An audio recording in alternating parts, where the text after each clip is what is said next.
लिखेंगे colour coding of carbon, colour coding of carbon, colour coding of carbon, colour code of carbon. ऐसा है, जो resistance होते हैं वो कार्बन के मटेरियल से बनते हैं। आपने कभी देखे होंगे, ऐसा सिलेंडर टाइप का होता है। इसको देख के पता करना होता है कि रेजिस्टेंस कितना है। तो देख के जो पता करना रेजिस्टेंस कितना, उसके लिए कुछ कोडिंग किया है, उस बात को समझते हैं। यहाँ पर पट्टी रहता है कलर का, एक पट्टी रहता है, दूसरा पट्टी रहता है, उसी के बाजू में तीसरा रहता है और चौथा दूसरी तरफ रहता है। इसका नाम मान लीजिए ए है, इसका नाम बी, इसका नाम सी। इसे टॉलरेंस कहते हैं, इसे टॉलरेंस कहते हैं, मतलब एक प्रकार का एरर, टॉलरेंस। ये अगर सिल्वर कलर का हो या गोल्ड कलर का हो तो 5% लेते हैं, और अगर सिल्वर हो तो 10% लेते हैं, और अगर कोई कलर नहीं हो, नो कलर, मतलब चौथा पट्टी ना हो, तो 20% लेते हैं टॉलरेंस। ठीक है, ध्यान रखना। गोल्ड में महंगा है, कम ही लेंगे 5%। गोल्ड में जो है एरर कम होते हैं। सिल्वर वाले कलर में 10% और कोई कलर नहीं हो तो 20% का एरर होता है। अब रेजिस्टेंस लिखने का तरीका होता है A B into 10 to the power C। इसे कहते हैं मल्टीप्लायर, मल्टीप्लायर। ये हुआ फर्स्ट डिजिट और ये हुआ सेकेंड डिजिट। दोनों के बीच में मल्टीप्लिकेशन नहीं है। सेकेंड डिजिट, पहले डिजिट दूसरा digit into 10 to the power C, multiplier. अब कोड क्या है? कोड है, अगर ब्लैक होगा कलर तो उसके लिए कोड 0 यूज करेंगे, ब्राउन होगा तो 1 यूज करेंगे, रेड कलर होगा तो 2 यूज करेंगे, ऑरेंज होगा तो 3 यूज करेंगे, येलो होगा 4 यूज करेंगे, ग्रीन होगा 5 यूज करेंगे कोड, ब्लू होगा 6 यूज करेंगे,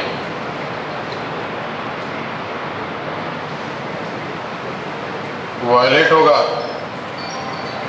7 यूज करेंगे, ग्रे होगा 8 यूज करेंगे, वाइट होगा तो 9 यूज करेंगे। ये है कलर का कोड। अब इसको याद कैसे रखना है? याद रखना है B Roy, great Britain, very good wife.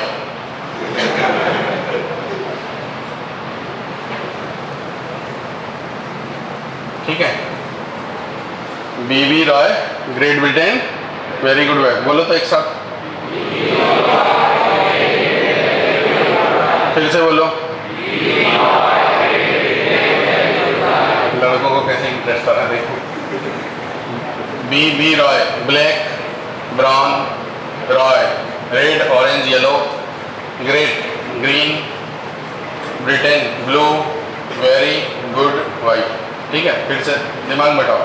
B Roy, great Britain, very good, white. याद रह जाएगा। नंबरिंग की शुरुआत 0 से करते कहाँ तक? 9 तक। सभी नंबर का कोड दे दिया हमने। अब एग्जाम्पल बनाता हूँ कैसे आएंगे सवाल, क्वेश्चन। बोलेगा ये पहला जो कलर है वो ग्रीन है, अच्छा लिखा रहेगा। दूसरा जो कलर है वो मान लो ब्लू है या ऑरेंज है, और तीसरा जो कलर है वो दे देगा मान लो ग्रे है, और यहाँ पर बोलेगा ये गोल्ड है।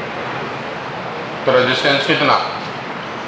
तो ग्रीन का नंबर देखो ध्यान से, ग्रीन का नंबर तो पहला डिजिट 5, ऑरेंज का नंबर 3, दूसरा डिजिट 3। 5 इंटू 3 नहीं करने का, 53 हो गया ये फर्स्ट डिजिट सेकंड डिजिट। ठीक है, 53 into 10 to the power, grey का कलर 8, इतना। गोल्ड का टॉलरेंस तो प्लस माइनस 5%, इतना ओम। इसी को लिखने का, अगर 5% को लिखेंगे तो ऐसे लिखेंगे 53 10 to the power 8 plus minus 53 10 to the power 8 का 5%, 5/100, बराबर, इतना ओम। इस प्रकार से लिखते हैं। दूसरा एग्जांपल मान लो लेते हैं। कलर हो गया, for example red,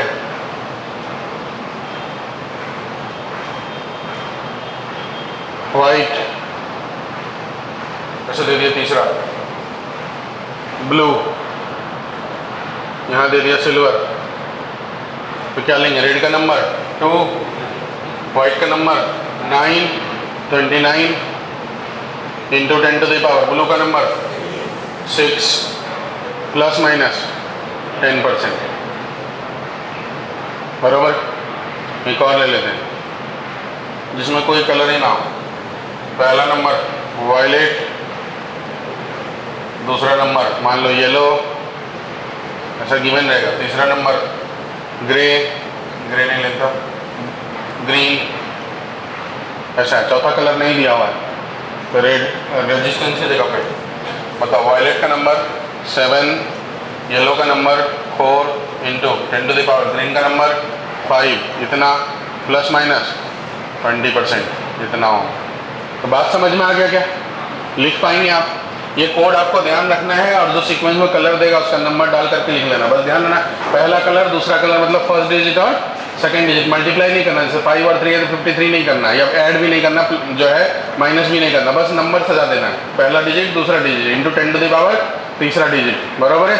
plus minus tolerance, tolerance ध्यान रखना अच्छे से। गोल्ड का 5%, सिल्वर का 10%, और कोई और मतलब कोई कलर नहीं हो, नो कलर, मतलब चौथा बैंड ही नहीं है तो फिर 20% टॉलरेंस लेते हैं। टॉलरेंस का मतलब एक प्रकार से एरर है, उतना या तो ज़्यादा होगा या तो उतना कम होगा। तो अगर आपको एक रेजिस्टेंस दे देगा तो आपको देख के, मान लो आपके पास मल्टीमीटर है तो दोनों तरफ कनेक्ट करके निकाल लोगे कितना रेजिस्टेंस इसके। और मल्टीमीटर नहीं है तो आप एक टेंटेटिव बता सकते हो कि इसकी रेजिस्टेंस इस रेंज से इस रेंज के बीच में होगा, बराबर है। क्लियर? चलो लिखो।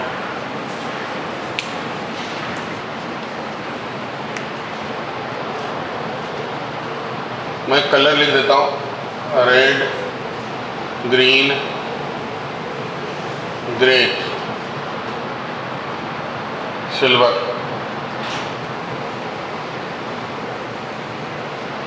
Yellow, orange, blue lagoon, gold.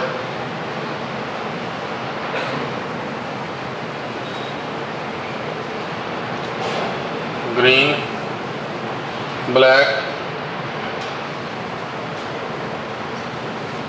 Violet,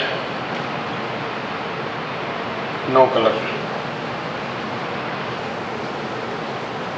brown,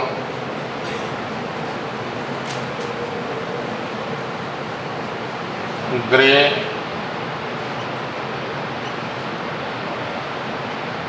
brown, green, gold.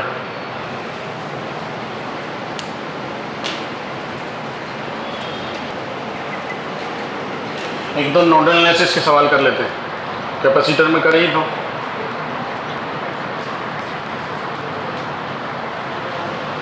बस कैपेसिटर में कैपेसिटर था, यहाँ रेजिस्टेंस रहेगा। 10 वोल्ट, 5 वोल्ट, 0 वोल्ट, ये एक्स निकालना है। 1 ओम, 2 ओम, 3 ओम।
कैपेसिटर में सम ऑफ चार्ज करते हैं, यहाँ सम ऑफ करंट करेंगे।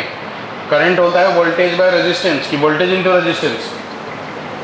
क्या होता है करंट? Voltage by resistance. तो यहाँ पर जैसे कैपेसिटर में मल्टीप्लाई करते थे, यहाँ डिवाइड करेंगे, अंदर वाला माइनस बाहर वाला बाय रेजिस्टेंस, प्लस अंदर वाला माइनस बाहर वाला बाय रेजिस्टेंस, प्लस अंदर वाला माइनस बाहर वाला बाय रेजिस्टेंस। ऐसा करेंगे। वहाँ डिवाइड मल्टीप्लाई करते थे ना, यहाँ पर क्या करना है? डिवाइड करना, फिर सॉल्व करना है। ऐसे ही सब में करना। अंदर वाला माइनस बाहर वाला बाय रेजिस्टेंस, अंदर वाला माइनस बाहर वाला बाय रेजिस्टेंस, प्लस अंदर वाला माइनस बाहर वाला बाय रेजिस्टेंस।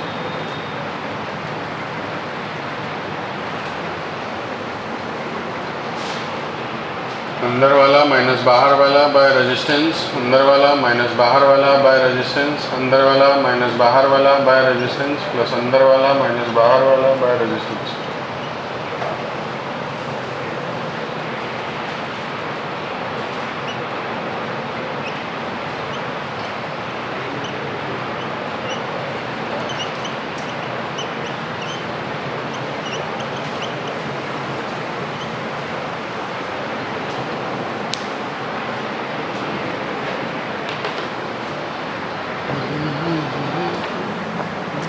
निकाल पाएंगे?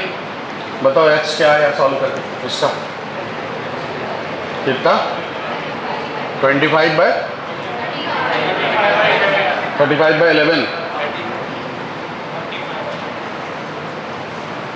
इसका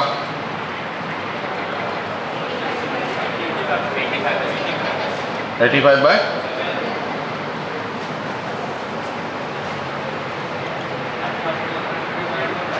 58 बाय, ये बताइए 340 बाय 7। ऐसा चेक कर लीजिए बाकी सभी बंदों।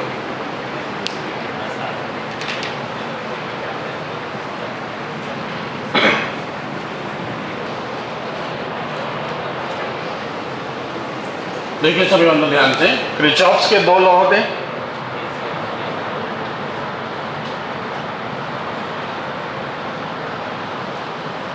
पहला है केसीएल, बता चुका हूं। किरचॉफ्स करंट लॉ, ये कंजर्वेशन ऑफ किस पे बेस्ड है? चार्ज पे। कंजर्वेशन ऑफ चार्ज, इसके हिसाब से जितना इनकमिंग करंट है उतना ही आउटगोइंग करंट होगा, या जितना इनकमिंग चार्ज है उतना ही आउटगोइंग चार्ज होगा। बराबर। जैसे कि मान लो ऐसा एक डायग्राम बना दिया मैंने,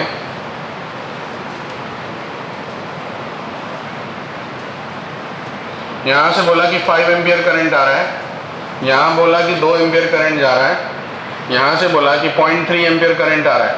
तो इस जगह करंट की वैल्यू कितनी होगी? तो मान लो ऐसे सवाल आया था, incoming current equal to outgoing current. तो आने वाला करंट कौन है? ये दोनों 5 प्लस 0.3। जाने वाला करंट कौन है? 2 प्लस आई।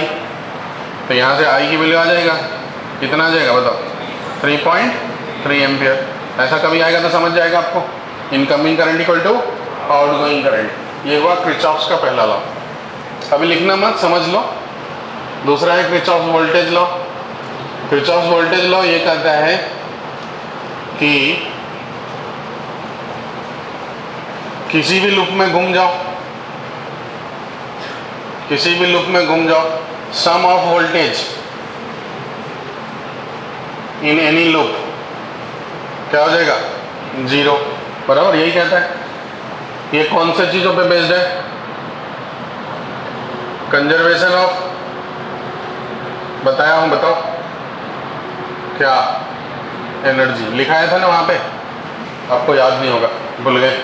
ये कंजर्वेशन ऑफ एनर्जी पे बेस्ड है। वोल्टेज का सम 0, मतलब जहां से चले थे वहीं पहुंच गए। लूप का मतलब जहां से चले थे वहीं पहुंच गए, और जहां से चले थे वहीं पहुंच गए, मतलब इनिशियल और फाइनल पॉइंट सेम है।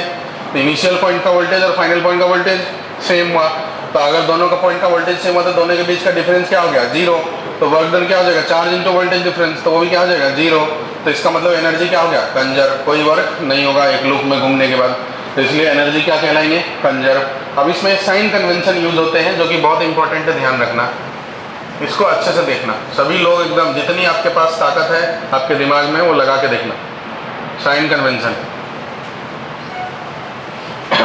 हमको जब किसी सर्किट को सॉल्व करने जाएंगे तो क्या क्या मिलेगा? बैटरी मिलेगा, रेजिस्टेंस मिलेगा और कैपेसिटर मिलेगा। यही तीन चीज़ मिलती है जनरली। क्या क्या मिलेगी बताओ?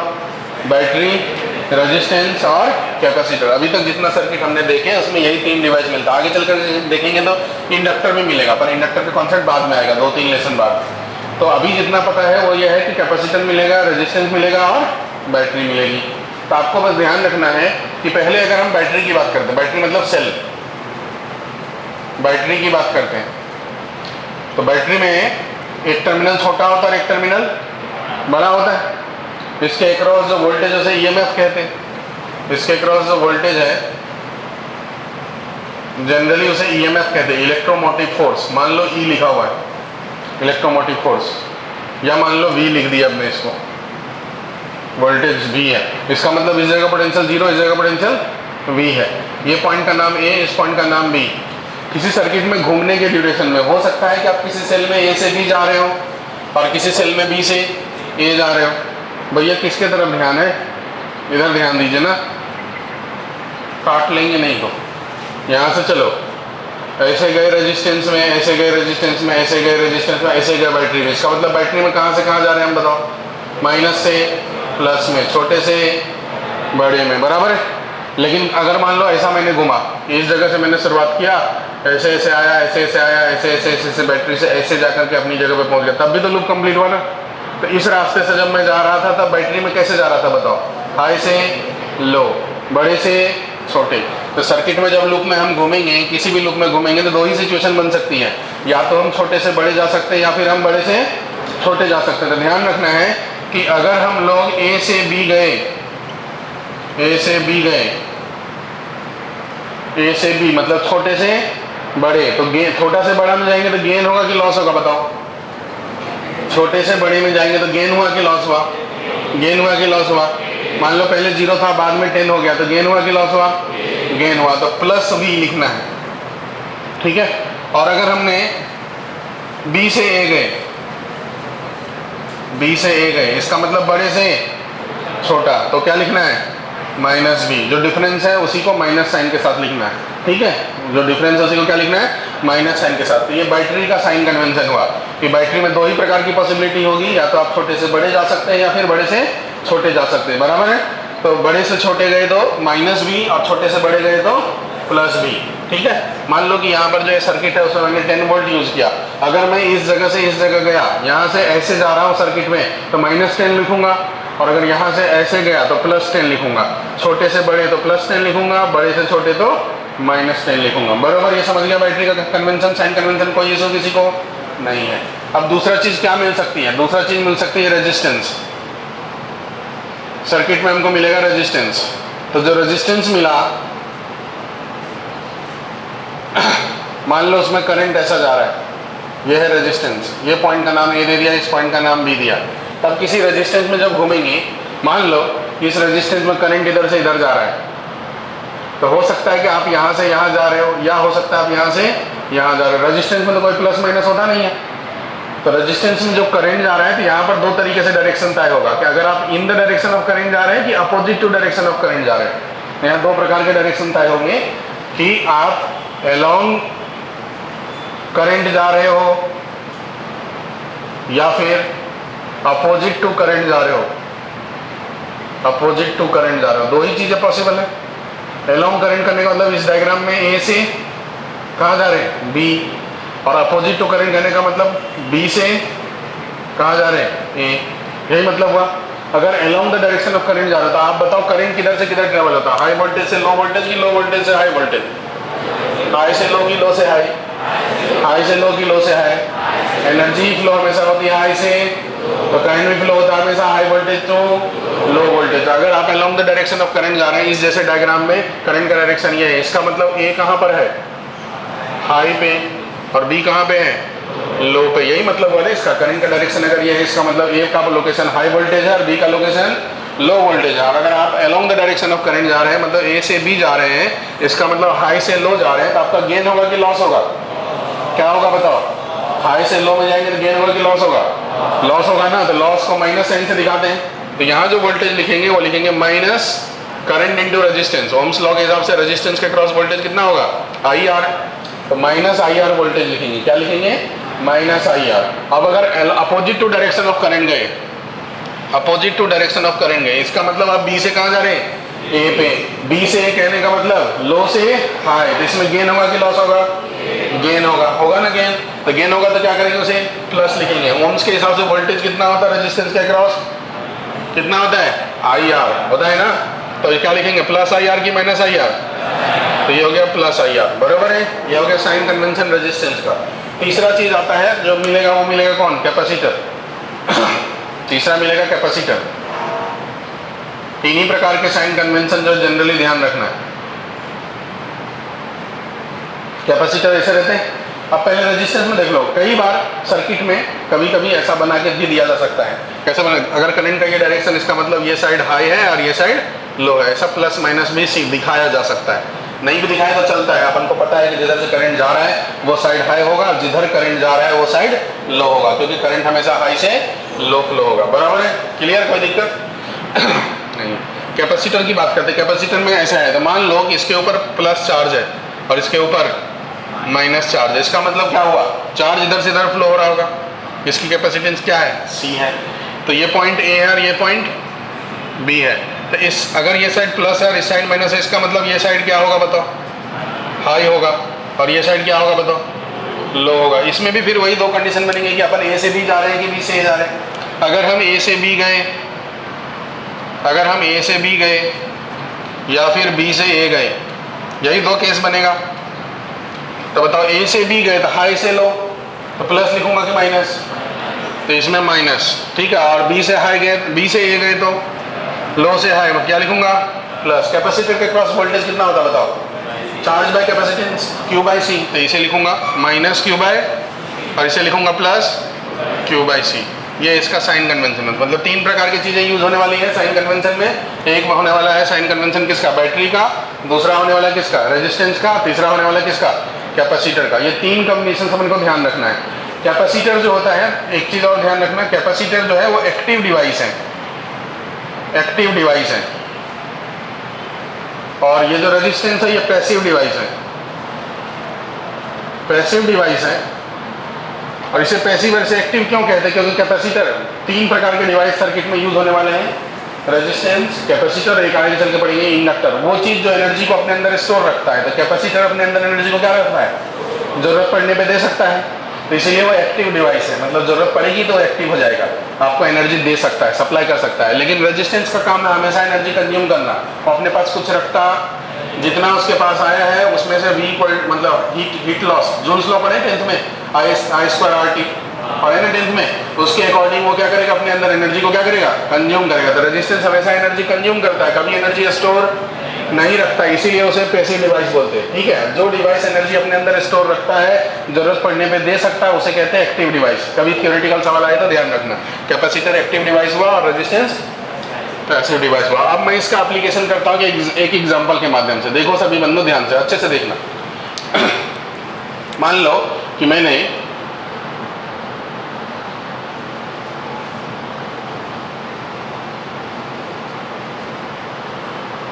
ये 10 वोल्ट की बैटरी है, ये 2 ओम का रेजिस्टेंस है, ये 1 ओम का रेजिस्टेंस है, ये 3 ओम का रेजिस्टेंस है, ये मान लो 4 ओम का रेजिस्टेंस है। ये सर्किट मुझे सॉल्व करना है, ठीक है। अब पहला काम है, बैटरी तो यहाँ पर एक ही है, मैंने एकदम सिंपल सवाल लिया। तो बैटरी से करंट निकाला मैंने, मान लो यहाँ से करंट मैंने निकाला I। तो किरचॉफ ये कहता है कि जितना करंट आता है उतना ही करंट जाएगा। अगर सेल से I निकला है तो सेल में वापस भी कितना आना चाहिए? ये बात तो तय हो गया। अब जब ये लोकेशन पे आएगा, इस जंक्शन पे करंट I आएगा, तो उसके पास कितने रास्ते मिलेंगे? 2 रास्ते मिलेंगे। एक में कुछ जाएगा, दूसरे में कुछ जाएगा, बराबर। तो एक में मान लो इधर गया, मान लिया मैंने I1 गया, तो इधर कितना गया बताओ? I माइनस I1, बराबर है। आपका मन है तो आप I1 I2 भी ले सकते हो कि I equal to I1 plus I2, एक ज़्यादा इक्वेशन आ जाएगा। मैंने एक में I1 लिया, एक में I माइनस I1, बराबर है, कोई इशू? या x ले लूँ और I माइनस x, क्या करूँ, I1 रहने दूँ कि x ले लूँ? I1 ले लूँ। यही I1 यहाँ से घूम करके I1 इधर के थ्रू जाएगा और इधर से I माइनस I1 आएगा, इधर से I1 आएगा, दोनों मिल करके यहाँ क्या हो जाएगा, I। ये मैंने करंट का डायग्राम दिखा दिया, बराबर। अब हमको ना तो I पता है ना ही I1 पता है, दोनों की वैल्यू हमको निकालना है। नींद में मत रहो, ध्यान दो इधर, ठीक है। अब हमको यहाँ पर लूप लॉ लगा रहे हैं, तो अपने ऊपर डिपेंड करता है, कोई भी लूप मानना है, जो लूप मानना है वो लूप मान लो, जिस डायरेक्शन में घूमना है उस डायरेक्शन में घूम लो। मान लो कि मैं एक लूप ये लेता हूँ और एक लूप मैं ये लेता हूँ, इस लूप में मान लीजिए ऐसे घूम जाता थोड़ा उल्टा, ये लूप 2, ये लूप 1। तो अगर मैं लूप 1 के बारे में सोचता हूँ, अभी अपने मन पे डिपेंड करता है कहाँ से स्टार्ट करना चाहते हैं, टोटली आप पे डिपेंड करता है। बताओ कहाँ से स्टार्ट करो, इस जगह से स्टार्ट करो, इस जगह से स्टार्ट करो, इस जगह से स्टार्ट करो, इस जगह से स्टार्ट करो, कहाँ से करो, ऊपर से करो। तो मान लो ये लोकेशन हमारा स्टार्टिंग पॉइंट है, हमने यहाँ से स्टार्ट करना चुने और घूमने का डायरेक्शन हमने ये पकड़े कि हम इस डायरेक्शन में घूमेंगे, मतलब ये क्लॉकवाइज घूमेंगे, ठीक है। और इसमें हमने एंटी क्लॉकवाइज ले लिए ताकि दोनों तरीके का फील आ जाए। अब क्लॉकवाइज घूमेंगे तो क्या कहता है कि हम जब यहाँ से शुरुआत करेंगे, इधर की तरफ जाएंगे, तो बताओ इस रेजिस्टेंस में क्या हो रहा है, in the direction of current जा रहे हैं कि opposite to direction of current जा रहे हैं, in the direction of current. In the direction of current voltage क्या लिखेंगे, प्लस IR की minus IR, in the direction of current plus IR की माइनस IR। तो यहाँ जो वोल्टेज लिखूंगा मैं लिखूंगा माइनस 2I, 2 इंटू आई, क्योंकि रेजिस्टेंस 2 है और करंट क्या माने हमने, I। सभी लोग ध्यान दे रहे हो कि नहीं दे रहे हो? ओ भैया ध्यान दो इधर, नहीं तो निकल जाएगा। अब बहुत इंपॉर्टेंट चीज चल रहा है, पूरा करंट का लेसन ही खत्म हो जाएगा इसमें। माइनस IR, माइनस 2 इंटू आई, यहाँ पहुँच गए। अब इसी लूप में हमको घूमना है तो ये डायरेक्शन पकड़ना है। ये भी बताओ इन द डायरेक्शन ऑफ करंट है कि अपोजिट टू करंट है, in the direction of current है, तो क्या लिखूंगा, माइनस, रेजिस्टेंस कितनी है उसकी 3, करंट कितना है उसका I माइनस I1, बराबर है, ठीक है। अब यहाँ पहुँच गए, यहाँ से यहाँ जा रहे हैं, कोई हमको रेजिस्टेंस नहीं है, पर यहाँ पर जाने के बाद क्या मिला, बैटरी। तो बैटरी मिल रहा है, बैटरी में छोटे से किधर जा रहे हैं हम, बड़े, लो टू, तो प्लस लिखूंगा कि माइनस, कितना वोल्टेज है उसका, इक्वल टू 0, सभी का सम 0। ये हो गया लूप का पहला इक्वेशन। अब इसी को सॉल्व कर लें तो ये हो गया minus 2I minus 3I minus minus plus 3I1 plus 10 equal to 0। इस सबको उधर लेके जाएंगे, 2 plus 3 5I minus 3I1 equal to 10। ये इक्वेशन नंबर 1 ले लिया मैंने। दो अननोन है हमारे पास, दूसरा इक्वेशन चाहिए। दूसरा इक्वेशन के लिए सेकेंड लूप यूज कर रहे हैं, लूप नंबर 2। लूप नंबर 2 में आप बताओ कहाँ से स्टार्ट करें, यहाँ से स्टार्ट करूँ, इधर से स्टार्ट करूँ, इधर से स्टार्ट करूँ, इधर से स्टार्ट करूँ, बताओ ऊपर से नीचे से, कहाँ से करूँ शुरुआत, इधर से करूँ, चलो इधर से ही करता हूँ, कोई दिक्कत नहीं। डायरेक्शन कह रहा है ऐसे घूमना है, बराबर।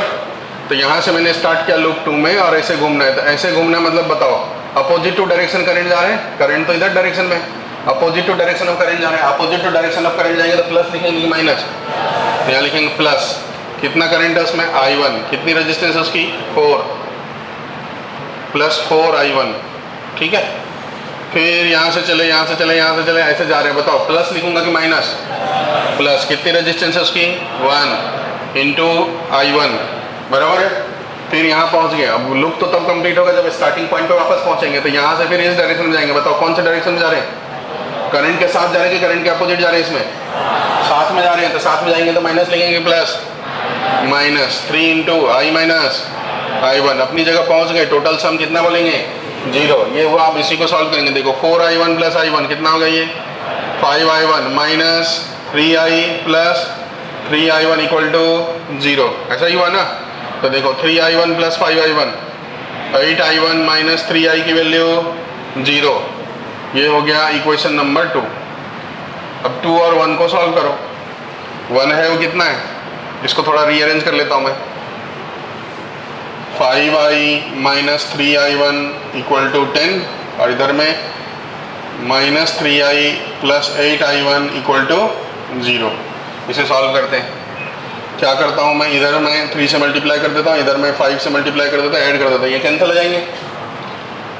3 3 जा माइनस 9I1, 8 5 जा 40I1, इक्वल टू 310 30 50 50 नहीं 0, ठीक है। ये कितना हो गया बताओ? 31 I1 की वैल्यू 30, I1 की वैल्यू 30/31 एम्पियर, ये हो गया I1 की वैल्यू। अब I निकालना, किसी में भी रख दो, किसी में रख देते हैं। I निकालना, I equal to 8I1/3, 8/3 into I1 की जगह 30/31 कैंसिल हो जाएगा, 80 बाय कितना 31 एम्पियर, ठीक है। ये हो गया I की वैल्यू 80/31 एम्पियर। तो आंसर आ गया, कहाँ पे कौन सा करंट है ये समझ में आ गया। ये बनाने का तरीका है किरचॉफ्स लॉ। इसको हम सिंपल तरीके से भी बना सकते हैं, जैसे हमने कैपेसिटर में चार्ज डिस्ट्रीब्यूट करे थे वैसे यहाँ भी करंट डिस्ट्रीब्यूट करके बना सकते हैं, लेकिन किरचॉफ्स लॉ भी बनाते आना चाहिए, क्योंकि यही बेसिक लॉ है पूरे करंट का। जहाँ पर कोई लॉ काम नहीं करेगा वहाँ ये काम करेगा, तो सभी सवाल में ये काम करेगा। बेसिक लॉ है, इसलिए एकदम क्लियर होना चाहिए, लगाते भी आना चाहिए। आप लिखो अच्छे से।